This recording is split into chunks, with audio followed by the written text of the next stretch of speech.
एक गांव में औरतों की चोटी काटने की घटना होने लगी थी। जैसे ही रात होती, एक चुड़ैल अपने हाथ में खंजर लेकर आती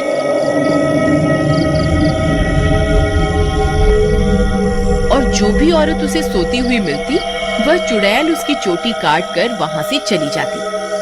किसी को ये समझ नहीं आ रहा था कि ऐसा क्यों हो रहा है। फिर एक दिन, अरे भगवान, अपने बालों को छुपा कर रखो। पूरे गांव में चोटी काटने की घटना बढ़ती ही जा रही है। कहीं उस चुड़ैल की नजर तुम्हारे लंबे बालों पे चली गई तो वो तुम्हारी चोटी काट कर ले जाएगी। अजी, आपको घबराने की कोई जरूरत नहीं है। किसी चुड़ैल की इतनी हिम्मत कहाँ कि वो मेरी चोटी को हाथ भी लगा सके। अच्छा, ये बात है।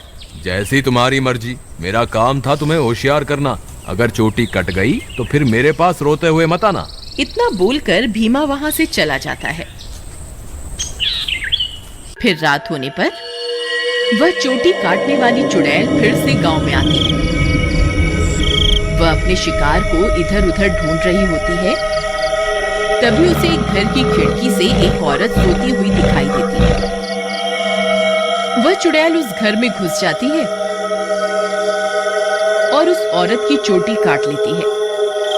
जैसे ही औरत की चोटी कटती है, उसकी नींद खुल जाती है। हे भगवान, ये चुड़ैल अंदर कैसे आ गई?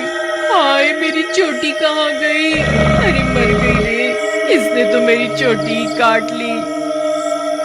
तभी वह चुड़ैल उसकी चोटी को लेकर वहां से उड़ जाती है। तभी वह औरत उसका पीछा करती है, लेकिन वह चुड़ैल अंधेरे में कहीं गायब हो जाती है। तभी उसका पति भी उसके पीछे पीछे वहां आ जाता है। क्या हुआ मीना, तुम अचानक इतनी रात को यहाँ क्यों भाग कर आ गई? देखिए ना, इस चुड़ैल ने मेरी चोटी ही काट दी और न जाने अंधेरे में कहाँ गायब हो गई है। हे भगवान, ये क्या हो गया? तुम तो ठीक हो ना? उसने तुम्हें तो कोई नुकसान नहीं पहुंचाया ना? फिर वे दोनों उदास मन से वापस अपने घर आ जाते हैं।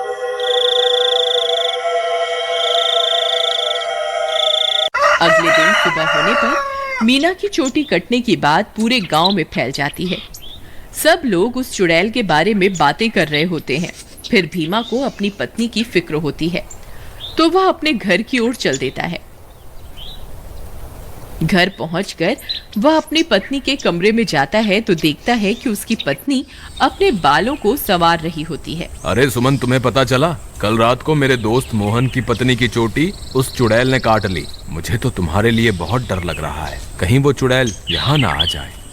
अजी, हमें घबराने की कोई जरूरत नहीं। आप डरिए मत, मुझे कुछ नहीं होगा। सुमन, तुम्हारे बाल तो दिन ब दिन लंबे ही होते जा रहे हैं। पहले तो ये इतनी तेजी से नहीं बढ़ रहे थे। ये अचानक से इन्हें क्या हो गया? अजी, मैं अब अपने बालों की कुछ ज्यादा ही देखभाल कर रही हूँ ना, इसलिए। ठीक है, ठीक है, तुम अपना ख्याल रखा करो। मैं अपने दोस्त मोहन से मिलकर आता हूँ।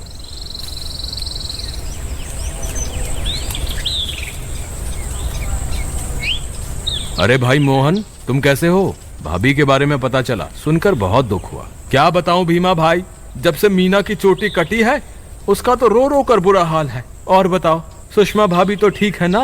अब तुम्हें भाभी का बहुत ज्यादा ख्याल रखना होगा, कहीं चुड़ैल उन्हें अपना अगला शिकार न बना ले। तुम सही कहते हो भाई, मुझे भी बहुत फिक्र हो रही है। ठीक है, अब मैं चलता हूँ।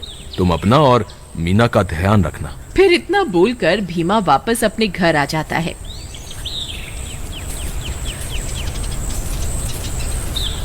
रात होने पर भीमा सो रहा होता है। अचानक उसे चीख सुनाई देती है। उसकी नींद खुल जाती है। वह इधर उधर देखने लगता है। सुमन कमरे में नहीं होती। वह बहुत डर जाता है। सुमन, कहाँ हो तुम? सुमन, कहाँ हो तुम? अरे, मैं तो लुट गई, बर्बाद हो गई। ये चुड़ैल तो मेरी चोटी काट कर ले गई। हाय, मैं तो लुट गई। अरे, ये किसकी आवाज है? लगता है चुड़ैल ने फिर से किसी औरत पर हमला कर दिया है। मुझे बाहर जाकर देखना होगा। फिर वह भागकर बाहर जाता है और देखता है कि बाहर कुछ गांव वाले खड़े होते हैं। वह उनके पास जाता है। क्या हुआ भाई? ये चीख पुकार कैसी थी? क्या हुआ? सब ठीक तो है ना? नहीं भाई, अभी अभी चुड़ैल इस बेचारी की चोटी काटकर अंधेरे में गायब हो गई। हे भगवान, सुमन तुम कहाँ हो? मुझे वापस घर जाना चाहिए। फिर वह वापस अपने घर की ओर दौड़ पड़ता है। जब वो घर पहुंचता है तो देखता है कि सुमन अपने बालों को सहला रही होती है। वह उसे देखकर हैरान हो जाता है।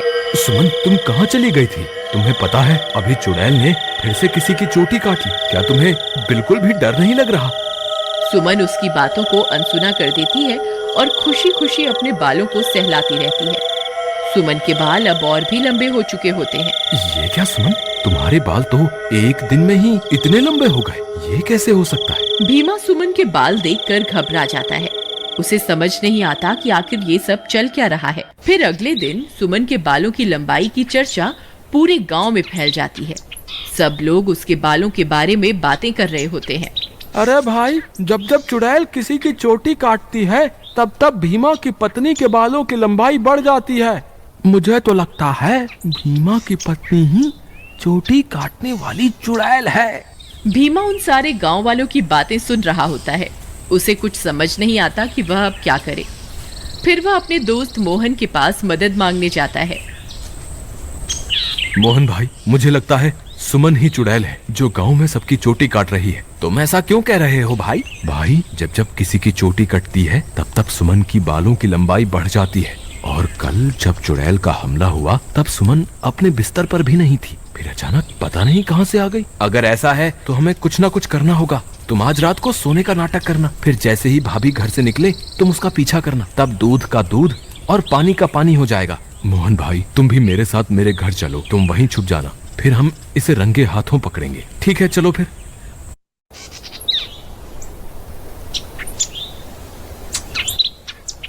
फिर वे दोनों भीमा के घर आ जाते हैं और मोहन अलमारी के पीछे छुप जाता है।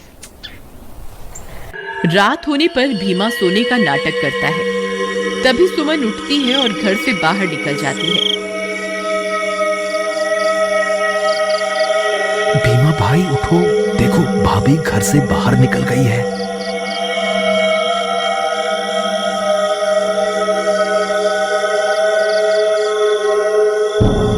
सुमन थोड़ी दूर जाते ही चुड़ैल में बदल जाती है और अपने शिकार की तलाश करने लगती है।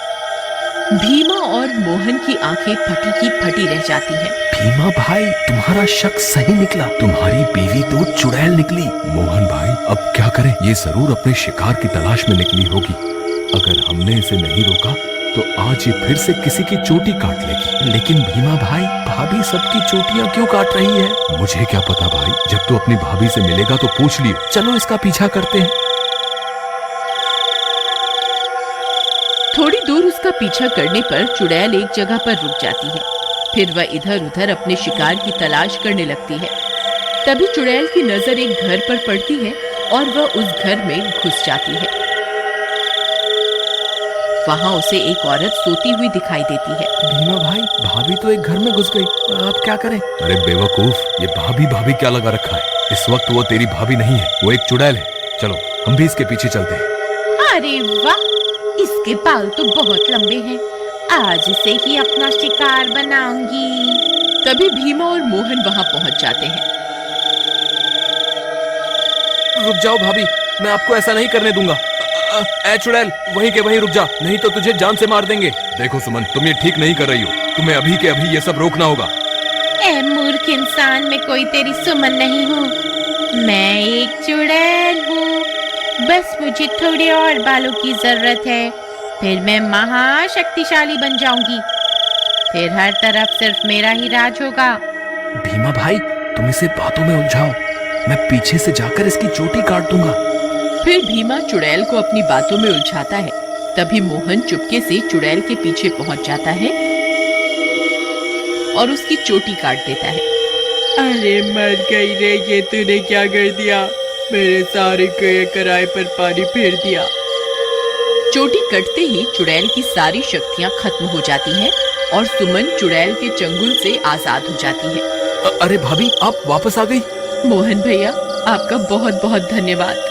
आपकी वजह से मुझे इस चुड़ैल से मुक्ति मिल गई। भीमा भी अपनी पत्नी को वापस पाकर खुश हो जाता है और वे दोनों फिर से एक साथ रहने लगते हैं।